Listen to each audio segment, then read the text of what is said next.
नमस्कार, आप देख रहे हैं इंडिया बोल रहा है। मैं हूं आपके साथ विवेक शांडिल्य। अमेरिका को ग्रेट बनाने का ख्वाब लेकर सत्ता में आए अमेरिकी राष्ट्रपति डोनाल्ड ट्रंप ने ईरान के साथ जंग क्या छेड़ी, अमेरिकी इकोनॉमी के फटे हाल हो गए। अमेरिका को ग्रेट बनाने का ख्वाब लेकर डोनाल्ड ट्रंप सत्ता में तो आए, लेकिन ईरान से जंग करके अपने ही देश के खिलाफ सबसे बड़ी साजिश को अंजाम दे दिया। अब यह जंग ट्रंप और अमेरिका के लिए भस्मासुर साबित हो रहा है। बाइडेन की कमियों को गिनाने वाले ट्रंप के दौर में अमेरिका पर कर्ज दोगुना हो चुका है। 40 लाख करोड़ डॉलर का कर्ज। और इस कंगाली की सबसे बड़ी वजह है ईरान के साथ छिड़ी वो जंग जिसने सुपर पावर की अर्थव्यवस्था की कमर तोड़ दी और कर्ज के रफ्तार को बुलेट ट्रेन की रफ्तार में तब्दील कर दिया।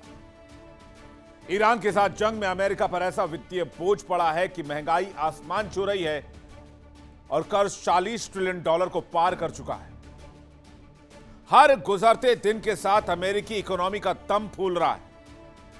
सुपर पावर की इस हालत ने दुनिया को हैरान कर दिया है, क्योंकि जिस कर्ज के जाल में ट्रंप देश को निकालना चाहते थे, उसी कर्ज के दलदल में अमेरिका दिन ब दिन, घंटे दर घंटे धंसता जा रहा है, फंसता जा रहा है। सिर्फ डोनाल्ड ट्रंप के रिजीम की कहानी मैं आपको बताता हूं। हालांकि कर्ज पहले भी रहा, लोग ये भी कहेंगे, लेकिन सिर्फ आप ट्रंप के रिजीम में अमेरिका पर कर्ज का आकलन करेंगे तो दूध का दूध और पानी का पानी होगा, राइट? ट्रंप के राज में अमेरिका पर कर्ज का भार बहुत ज्यादा बढ़ा। यूएस का राष्ट्रीय कर्ज पहली बार 40 ट्रिलियन डॉलर के पार चला गया है। यूएस ट्रेजरी विभाग के मुताबिक 40.447 ट्रिलियन डॉलर का कर्ज हो चुका है। अमेरिकी अर्थव्यवस्था के लिए इसे गंभीर चिंता का विषय बताया गया है। जंग के लिए अमेरिका ने बड़े पैमाने पर उधारी का भी सहारा लिया है। कर्ज बढ़ने का एक बड़ा असर ब्याज के खर्च पर भी पड़ता है। इसमें एक बड़ी भूमिका डोनाल्ड ट्रंप के उस टैरिफ के सनकपन ने भी निभाई। दुनिया भर में टैरिफ इंपोज करना भी ट्रंप को बहुत भारी पड़ा है। हैरानी की बात यह है कि अमेरिका सरकारी बॉन्ड की यील्ड करीब 2 दशकों के सबसे हाईएस्ट लेवल पर है। निवेशक बढ़ते सरकारी कर्ज, महंगाई और वैश्विक आर्थिक जोखिमों को देखते हुए अमेरिकी बॉन्ड पर अधिक रिटर्न की मांग कर रहे हैं। आलम तो यह है कि कई देश अमेरिकी बॉन्ड बेचकर ज्यादा से ज्यादा सोने में निवेश करना चाहते हैं, जिसमें सबसे बड़ा उदाहरण जापान, भारत जैसे मुल्क भी हैं। अगर 2017 की स्थिति से तुलना करें तो तस्वीर और भी स्पष्ट हो जाती है।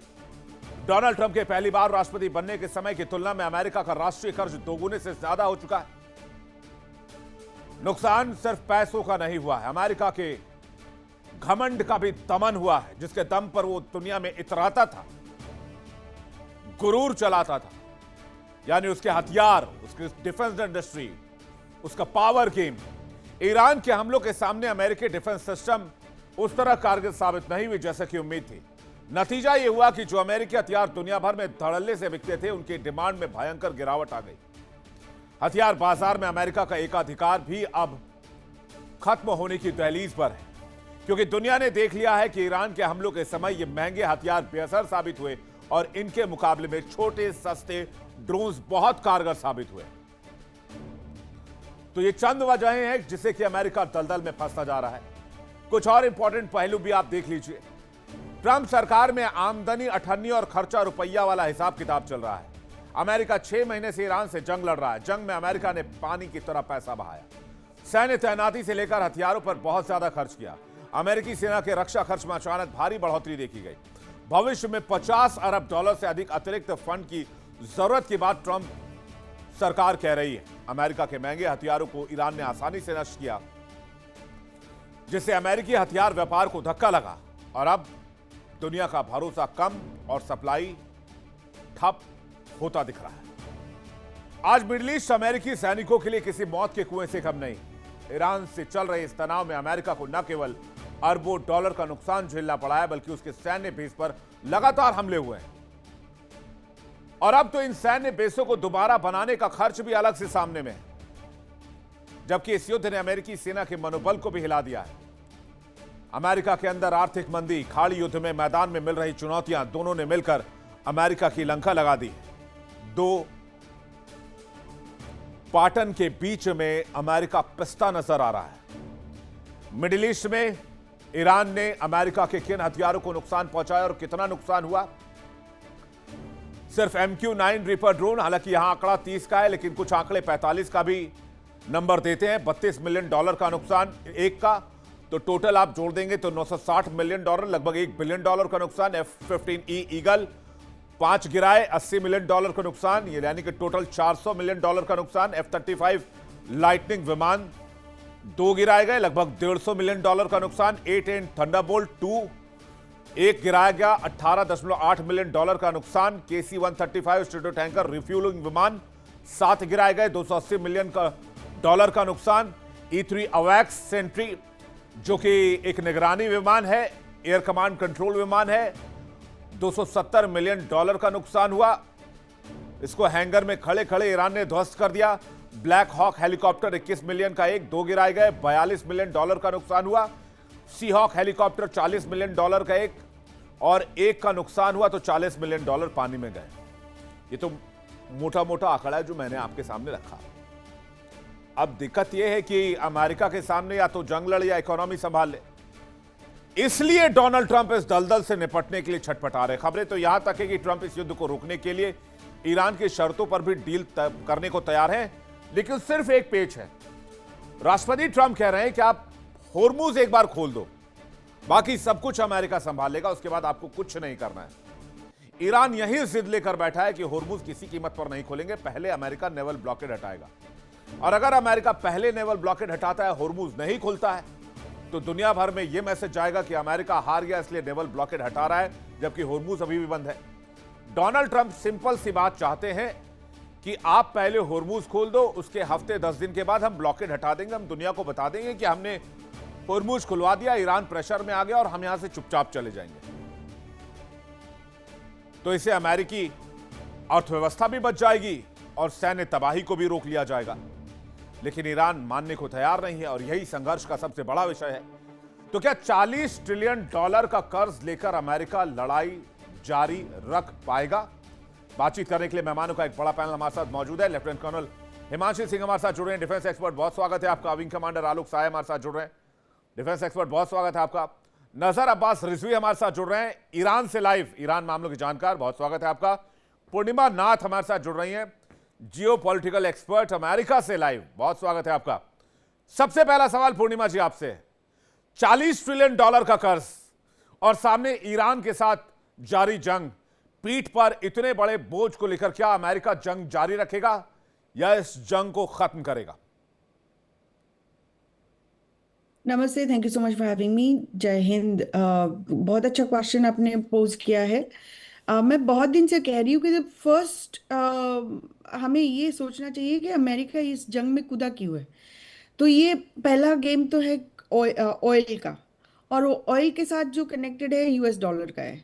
और आपको याद दिला दूँ, ट्रंप ने कैंपेन ट्रेल में भी बहुत जोर ज़बरदस्ती बताए थे कि ब्रिक्स को सस्टेन करने नहीं देंगे। वो what come to shove, BRICS will be dead. सारे कंट्रीज डेड हो जाएंगे, यूनाइटेड स्टेट्स का गोल्डन एज शुरू हो चुका है, ये सब बताए थे वो कैंपेन ट्रेल में। अब मैं आपको ये बताऊं कि ये जो खेल है सिर्फ हमारी एग्जिस्टेंस की नहीं है, ये डोमिनेंस की खेल है। और ये ऑयल का गेम और यूएस डॉलर का गेम अगर खत्म हो गया तो अमेरिका भी खत्म हो जाएगा। Because after World War two this was the major game the United States played in the world. आज तो लिटरली वो यूनिलैटरल एक रूलर बन चुका है। वेदर आपने यूनाइटेड स्टेट्स के प्रेसिडेंट को हम इलेक्ट करें या नहीं करें फर्क नहीं पड़ता, वो एम्परर बन चुका है। सो आज जो खुल के आ रहे सारे जो मागा बोलते हैं president Trump is the ruler of the world, is it's implied, it's also understood that वो अमेरिका इतना पावरफुल है किसी कोई उसको टक्कर नहीं लगा सकता। आपको याद दिला दूं, इनिशियली ईरान को भी बोला गया था कि ईरान ने 2 दिन भी नहीं टिकना था, लेकिन 2 दिन क्या, 2 महीना क्या, वो तो लिटरली 6 महीना खींच लिए। तो इस जंग अभी खत्म नहीं होने वाला है। Just few days ago president Trump ने बोला कि strait of Hormuz is going to be a US territory. you we have to understand this is no longer just a military action. It is a war. It will stand, and it's not just about Strait of Hormuz also.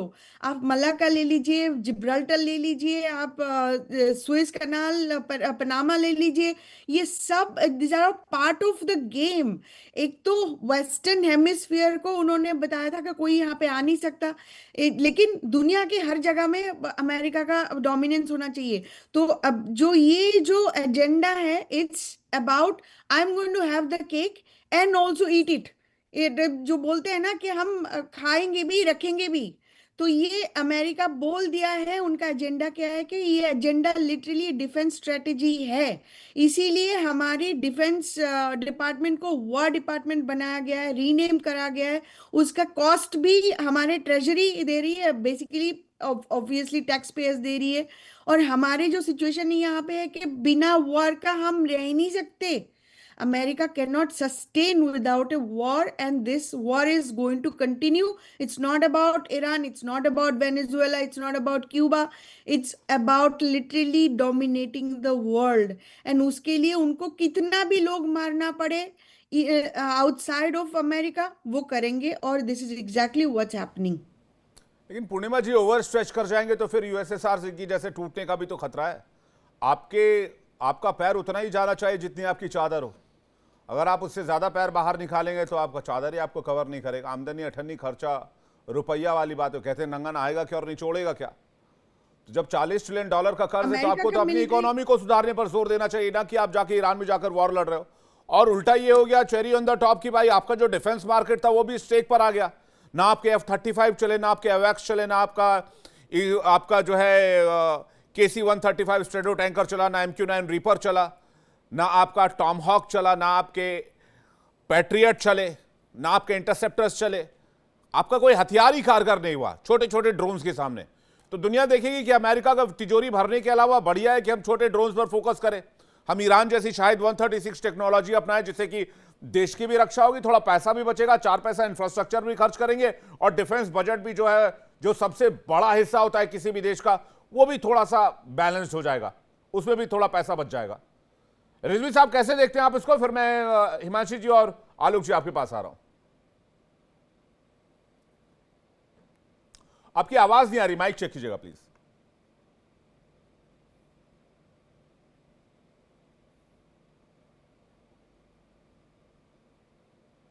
Ji, I think आपका mic check कराना पड़ेगा। मैं एक बार check कराता हूं। मैं हिमांशी जी का reaction लेता हूं। हिमांशी जी, क्या लगता है आपको? नमस्कार, जय हिंद। देखिए, पैसा कम होना प्रॉब्लम नहीं है, या आप ब्याज दे रहे हैं वो प्रॉब्लम नहीं है। प्रॉब्लम ये है आपकी नीतियां कैसी हैं, आपकी ऑपरेशनल रेडीनेस कैसी है, आपके अलायंस कैसे हैं, और आपकी स्ट्रेटेजिक प्रेडिक्टेबिलिटी है कि नहीं है। अमेरिका जिस तरीके से वॉर में कूदा, और उसके 17 के जो पेंटागन की रिपोर्ट है उसके हिसाब से 17 से ज्यादा इसके सैनिक मारे गए हैं, और लगभग 757 के करीब घायल हुए हैं। अब ये जो सैनिक हैं, इनकी बीमारी का खर्चा, इनको जो कॉम्पनसेशंस मिलने हैं, और इनकी लॉन्ग टर्म जो मेडिकल एक्सपेंसेस हैं, वो खर्चा है। आपके बेसिस डैमेज हुए, वो खर्चे हैं। आपको जिस तरीके से जितना आप डैमेज करा चुके हैं, वो सारी चीजों को अगर देखें तो अमेरिका को डोनाल्ड ट्रंप ने एक ऐसे मुहाने पे लाके खड़ा कर दिया है कि आगे कुआं और पीछे खाई। देखिए, ऑलरेडी जो उनको दहेज में मिला था वो डेफिसिट तो था ही, लेकिन जब उन्होंने टैरिफ लगाया तो उनको लगा कि शायद वो इस नुकसान की भरपाई कर पाएंगे, लेकिन वो ऊंट के मुंह में जीरे के समान था। अब देखिए, आपकी जो रेडीनेस है, ऑपरेशनल रेडीनेस है, वो कॉम्प्रोमाइज हो रही है, क्योंकि आपके सोल्जर्स, बिकॉज कि आपके डिफेंस के बजट आपका कम है, तो आप उनको ट्रेन नहीं कर पा रहे हैं। लड़ाई हथियारों से लड़ी जाती है, लेकिन आपके सैनिक उनको ऑपरेट करना जानते हैं क्या? उनको सही तरीके से ट्रेन किया गया है? जिन देशों के साथ में आपने जॉइंट एक्सरसाइजेस करनी थी, क्या अब वो जॉइंट एक्सरसाइजेस कर पा रहे हैं? अगर आप नहीं कर पा रहे हैं, तो जापान जैसा देश भी अपने आप को अलग से ट्रेन करने की कोशिश कर रहा है। वो फिर दूसरे देशों को ढूंढ रहा है अपने साथ में, जिनके साथ में वो जॉइंट एक्सरसाइज कर सके। ताइवान जैसा देश, उसकी संसद ने अब उसको बजट पास करके दिया है एक्स्ट्रा, जो कि बहुत दिन से पेंडिंग पड़ा हुआ था, क्योंकि उनको भी अमेरिका पे भरोसा नहीं है। वो भी अब ये देख रहे हैं कि कल को ऐसा ना हो कि चाइना आके उनके सर पे खड़ा हो जाए।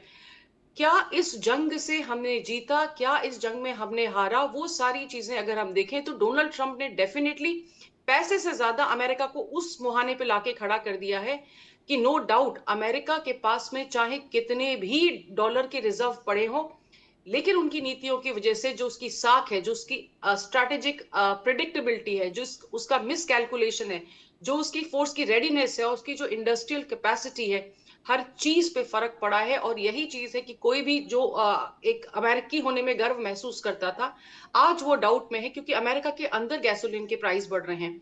वो चाहते थे कि अमेरिका में हम बिजनेस बढ़ाएंगे, लेकिन क्या सच में हथियारों के अलावा आप कोई और बिजनेस वहां पे कर सकते हैं? आप टेक्नोलॉजी एक्सपोर्ट करते हैं, वो एक आपका स्ट्रॉन्ग पॉइंट है, लेकिन आपसे अब ये लेना कौन चाह रहा है? जिस तरीके से आपने अपनी किरकिरी कराई है मिडिल ईस्ट में, आपके हथियारों को लेके अब डाउट हो गया, क्योंकि ज्यादा फिजिबिलिटी तो लोगों को लग रही है कि ईरान के हथियार जो इकोनॉमिकल भी हैं और जो डैमेज भी ज्यादा कर रहे हैं। सो देखिए, आपकी ताकत F-35 या सबमरीन्स या एयर कैरियर्स में नहीं है। आपकी ताकत होती है कि क्या आपके साथ जापान खड़ा है, क्या आपके साथ नाटो खड़ा है, क्या यूरोपियन कंट्रीज आप पे उसी तरीके से भरोसा करती है? नहीं करती हैं, क्योंकि आप ग्रीनलैंड पे जाके खड़े हो जाते हैं और फिर वहां पे डेनमार्क आपको जब आंखें दिखा देता है, आप पीछे हट जाते हैं। आप रशिया के साथ पंगे लेने की कोशिश करते हैं और आप चाहते हैं कि वो वॉर खत्म हो जाए, लेकिन आपके सेना में आपकी सत्ता में आने के बाद में वो तो वॉर चल ही रहा था, और आपने जो वॉर नहीं चाहते थे आपने वो भी शुरू कर दिए। तो आपने अमेरिका को एक ऐसे गर्त में डाल दिया है जहां से उसके लिए निकलना बहुत मुश्किल है। और ये वॉर जो है उसी का एक नतीजा है कि उनकी नीतियां देश को न सिर्फ मिलिट्रीली वीक कर रही हैं, बल्कि इकोनॉमिकली भी बहुत वीक कर रही हैं। जी विवेक जी। जी आलोक जी, आपका टेक क्या है इस पर? 40 ट्रिलियन डॉलर का कर्ज और जंग। विवेक जी नमस्कार। नमस्कार ये सर। देखिए क्या है, 40 ट्रिलियन डॉलर का कर्ज तो है ऐसे समय में, और ये जो एक्सपेंडिचर हुआ है अमेरिका का ईरान वार के कारण, वो ऐसे समय में हुआ है जब जब अमेरिका जो है वो काफी ज्यादा उसका डेप्ट बढ़ता जा रहा था।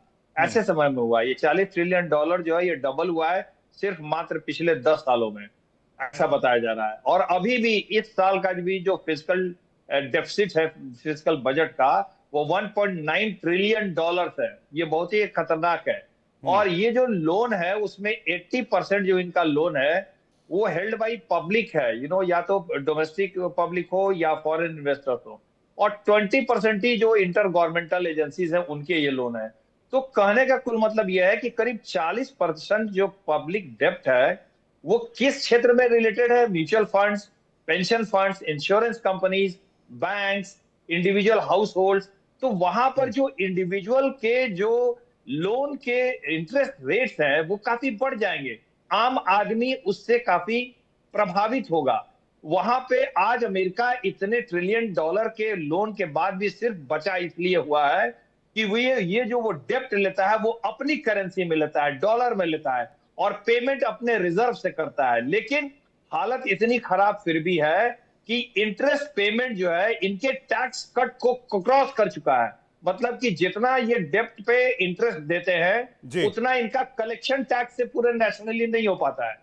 तो ऐसे खराब स्थिति में जब अमेरिका इतना खर्चा करेगा ईरान के वार पर, और जबकि हासिल उसको वहां कुछ भी नहीं हुआ, और ये 40 बिलियन डॉलर की जो बात की जा रही है वो 40 बिलियन डॉलर नहीं है विवेक जी।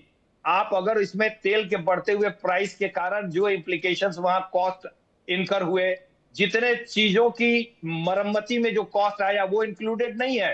अगर आप इन सारे चीजों को इसमें शामिल कर लें तो एक रिपोर्ट आई है कि ये 130 बिलियन डॉलर के आसपास आता है। 130 बिलियन डॉलर का खर्च अमेरिका करता है बिना किसी ऑब्जेक्टिव को हासिल किए हुए, और वहां पर मुंह लटका के वहां से वापस आ जाता है। ये एक चिंता का विषय है और उनकी काफी आलोचना होगी। और इस समय में वो अपनी आर्थिक स्थिति को सुधारने के लिए कोई बहुत बड़ा कदम अब नहीं उठा सकते हैं, क्योंकि इलेक्शन भी नवंबर में है। जी हाँ, ये उनके सामने मुश्किल है। इलेक्शंस भी हैं, इकोनॉमी भी है, मेक अमेरिका ग्रेट अगेन की लाइन भी है। अब अमेरिका ग्रेट बनेगा नहीं बनेगा, लेकिन लार्जेस्ट डेट वाला देश जरूर बनता हुआ दिख रहा है। रिजी साहब, आपका ठीक? जी, मेरी आवाज आ रही है आपको? जी आ रही है। जी, बिस्मिल्लाहिर्रहमानिर्रहीम। सबसे पहले आपको और तमाम पैनलिस्ट को आदाब अर्ज करते हैं। जी बिल्कुल, आपने जो बात कही वो ऐसे ही है कि अमेरिका ग्रेट तो नहीं बना, लेकिन जितनी भी अमेरिका ग्रेटनेस थी जो खोखली ग्रेटनेस दुनिया के अंदर बना के रखी थी, जो एक हवा बना के रखा था, एक हेजिमनी बना के रखी थी पिछले 50 सालों से, उसको खत्म करने का क्रेडिट जो है वो डोनाल्ड ट्रंप को मिल रहा है। और इतिहास में इस चीज के लिए याद रखे जाएंगे, ना सिर्फ ये कि 40 ट्रिलियन का कर्ज है, बल्कि आप देखें जो SPR है, स्ट्रेटेजिक पेट्रोलियम रिजर्व, वो भी अमेरिका का 300 मिलियन बैरल से कम हो चुका है, क्योंकि पूरा इन्होंने 400 मिलियन बैरल्स जो है इन्होंने मार्केट के अंदर फ्लो कर दिया तेल के प्राइस को कंट्रोल करने के लिए। इनकी नेवी की हालत ये है कि इनके अब्राहम लिंकन के ऊपर लोग सुसाइड करने की कोशिश कर रहे हैं, उसको वापस बुलाया गया है। यहाँ पे US बेसिस की हालत ये है कि जिसमें अरबों डॉलर का खर्चा करके बनाया गया था कि ताकि इस पूरे एरिया के ऊपर कंट्रोल किया जाए, वो तकरीबन सब खत्म हो गए, वो सारे तबाह हो चुके हैं। तो ये पूरा जो अमेरिकन एक हेजिमनी थी, एक पूरी अमेरिकन एम्पायर थी, जिस तरह से ब्रिटिश साम्राज्य को डूबा था, जिस तरह से ब्रिटिश कॉलोनाइजेशन खत्म हुआ था, मुझे लग रहा है कि धीरे धीरे जो अमेरिकन कॉलोनाइजेशन था, देखिए किस तरीके से उन्होंने अभी रिसेंटली साउथ कोरिया को छोड़ दिया, नेटो से इनके जो है वो रिश्ते अच्छे नहीं है, जापान के अंदर आर्थिक संकट आ रहा है, तो जितने भी सो कॉल्ड इनके एलाइज थे वो धीरे धीरे दूर हो रहे हैं। और अमेरिका एक ऐसी जंग में अभी भी उलझा हुआ है कि उसको समझ में नहीं आ रहा कि उससे वो किस तरीके से बाहर निकले। अगर हम डोनाल्ड ट्रंप का रिसेंट जो बयान आया ईरान को लेके कि हम इकोनॉमिक वॉरफेयर शुरू कर रहे हैं, तो ये वही 2 साल 3 साल पुरानी लाइन दोबारा आके डोनाल्ड ट्रंप ने पकड़ ली है कि जब मिलिट्री पावर के तौर पे वो ईरान को नहीं हरा सके, ईरान के ऊपर जो है वो कब्जा नहीं कर सके, उसको दबा नहीं सके, डिप्लोमेसी के मैदान में भी ये पीछे रहे। MOU इस तरह से साइन किया गया कि जो वाजे तौर से पूरी दुनिया ने देखा, बिल्कुल क्लियरली देखा कि डोनाल्ड ट्रंप की हार हुई थी। तो अब वो बैकफुट पे आते आते इस जगह पे पहुंच गए हैं कि जहां पे दोबारा आके वही सारे पुराने हथकंडे कि हम जो है अमेरिका ईरान के ऊपर सैंक्शंस लगाएंगे, ईरान को ट्रेड नहीं करने देंगे, ईरान को ब्लॉकेट नहीं करने देंगे, ब्लॉकेट लगा के रखेंगे, उसका तेल नहीं निकलने देंगे। तो असल बात तो ये है कि अमेरिका की पब्लिक को, अमेरिका की जनता को डोनाल्ड ट्रंप से ये सवाल करना चाहिए कि इतना बड़ा युद्ध जो आपने शुरू किया, जिससे ना सिर्फ मुझे लगता है कि ये सवाल दुनिया के सामने ये सवाल किया भी जा रहा है और अमेरिकी जनता लगातार जो रेटिंग्स है उसके जरिए बता भी रही है कि ट्रंप कितने अलोकप्रिय हो गए हैं। उनकी अप्रूवल रेटिंग 65% -65% के आसपास चल रही है इस वक्त, जो लेटेस्ट रिपोर्ट है मेरे पास उसके हिसाब से। रजनीश कुमार इकोनॉमिस्ट हमारे साथ जुड़ गए। रजनीश जी, बहुत स्वागत है आपका। मेरा पहला सवाल आपसे, US के लिए $40 ट्रिलियन का कर्ज और साथ ही साथ में एक ऐसा वॉर जो बहुत महंगा है। देखिए इंडिया डेली 24/7 अब आपकी स्मार्ट टीवी पर। इंडिया डेली मौजूद है सभी डिजिटल प्लेटफॉर्म पर लाइव और लगातार। इंडिया डेली 24/7 हर दिन राष्ट्र को समर्पित।